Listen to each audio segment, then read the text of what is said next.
Hi welcome back to my YouTube channel Poornima's kitchen. ಇವತ್ತಿನ special onion ಒಗ್ಗರಣೆ ಪುರಿ ಮಾಡೋದು ಹೇಗೆ ಅಂತ ಹೇಳ್ಕೊಡ್ತೀನಿ.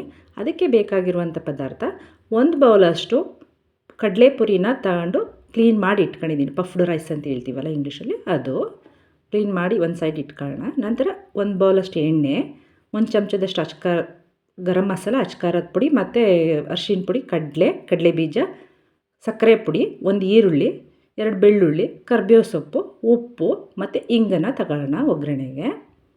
ನಂತರ ಬಾಣಲಿನ ಇಡೋಣ. ಸ್ಟವ್ ಹಚ್ಚಿ ಬಾಣಲಿನ ಇಡಿ. ಬಾಣಲಿ ಕಾದ ನಂತರ ಅದಕ್ಕೆ ಸ್ವಲ್ಪ 1-2 ಸ್ಪೂನಷ್ಟು ಎಣ್ಣೆ ಹಾಕೋಣ. ಈರುಳ್ಳಿನ ಉದ್ದುದ್ದಕ್ಕೆ ಹೆಚ್ಕೊಂಡಿರ್ತೀವಲ್ಲ ಅದನ್ನು ಹಾಕಿ ಫ್ರೈ ಮಾಡಿ. ಮೇಯ್ನ್ ಇಂಪಾರ್ಟೆಂಟ್ ಇದೇನೆ ಆನಿಯನ್ ಒಗ್ಗರಣೆ ಪುರಿಗೆ. ಇದನ್ನು ಫ್ರೈ ಮಾಡಿ ಇಟ್ಕೊಳ್ಳೋಣ. ಮೀಡಿಯಮ್ ಫ್ಲೇಮಲ್ಲಿ ಬೇಡ, ಸ್ವಲ್ಪ ಹೈ ಫ್ಲೇಮಲ್ಲಿ ಸ್ವಲ್ಪ ಫ್ರೈ ಮಾಡ್ಕೊಳ್ಳಿ. ತುಂಬ ಸಿಹಿ ಅವಶ್ಯಕತೆ ಏನಿಲ್ಲ. ಅದಕ್ಕೆ ಸ್ವಲ್ಪ ಈರುಳ್ಳಿಗೆ ಹಿಡಿಯೋಂಗೆ ಸ್ವಲ್ಪ ಉಪ್ಪನ್ನು ಹಾಕೋಣ.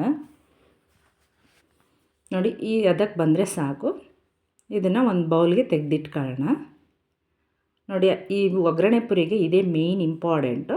ಇದೊಂಥರ ಎಕ್ಸ್ಟ್ರಾ ಟೇಸ್ಟ್ ಕೊಡುತ್ತೆ. ಈ ಥರ ಮಾಡಿ ನೋಡಿ, ಈವ್ನಿಂಗ್ ಸ್ನ್ಯಾಕ್ಸ್ಗೆ ತುಂಬ ಚೆನ್ನಾಗಿರುತ್ತೆ. ನಂತರ ಮಿಕ್ಕಿದಂಥ ಎಣ್ಣೆನ ಹಾಕೋಣ ಬಾಣಲಿಗೆ. ಎಣ್ಣೆ ಕಾದ ನಂತರ ಸ್ವಲ್ಪ ಸಾಸಿವೆನ ಹಾಕಿ, ಅದಕ್ಕೆ ಒಣಮೆಣ್ಸಿಕಾಯಿ ಹಾಕೋ ಅವಶ್ಯಕತೆ ಇಲ್ಲ. ಮತ್ತು ಜಜ್ಜಿಟ್ಕೊಂಡಿರೋಂಥ ಬೆಳ್ಳುಳ್ಳಿ, ಕರಿಬೇವು ಸೊಪ್ಪನ್ನ ಹಾಕಿ ಚೆನ್ನಾಗಿ ಫ್ರೈ ಮಾಡಿ. ಬೆಳ್ಳುಳ್ಳಿ ಸ್ವಲ್ಪ ಕ್ರಿಸ್ಪಿ ಆಗೋ ತನಕ ಹುರಿಯೋಣ.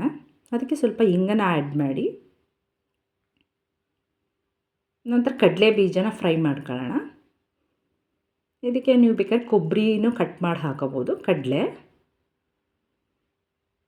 ಅಂದರೆ ಒಂದೇ ಥರ ಒಗ್ಗರಣೆ ಪುರಿ ಮಾಡಿರ್ತೀರಿ, ಈ ಥರ ಡಿಫ್ರೆಂಟ್ ಆಗಿರುತ್ತೆ, ಮಾಡಿ ನೋಡಿ. ಮತ್ತು ಅಚ್ಕಾರದ ಪುಡಿ 1 ಸ್ಪೂನು, ಒಣಮೆಣ್ಸಿನ್ಕಾಯಿ ಬದಲು ಅಚ್ಕಾರದ ಪುಡಿ ಹಾಕ್ತಾಯಿದ್ದೀನಿ. ಮತ್ತು ಅರಿಶಿನ ಪುಡಿ ಕಲ್ಲರಿಗೆ, ಮತ್ತು ಗರಂ ಮಸಾಲ 1 ಚಮಚ.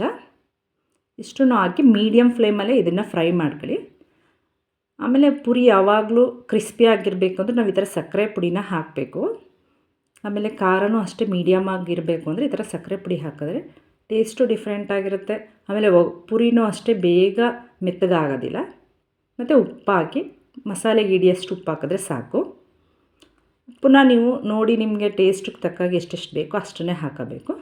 ಮತ್ತು ಪುರಿನ ಕ್ಲೀನ್ ಮಾಡ್ಕೊಂಡಿರುತ್ತೆ ಕಡಲೆ ಪುರಿನ ಹಾಕಿ ಚೆನ್ನಾಗಿ ಮಿಕ್ಸ್ ಮಾಡಿ. ಒಂದು ಕಡೆಯಿಂದ ಎಲ್ಲದನ್ನೂ ಅಷ್ಟೇ ನೀವು ಮೀಡಿಯಮ್ ಫ್ಲೇಮಲ್ಲೇ ಇಟ್ಕೊಂಡು ಮಾಡಿ, ಅಂದರೆ ಮಸಾಲೆ ಸೀದೋಗ್ಬಿಟ್ರೆ ಟೇಸ್ಟ್ ಹೋಗ್ಬಿಡುತ್ತೆ. ನೋಡಿ, ಈ ಥರ ಆಯಿತು.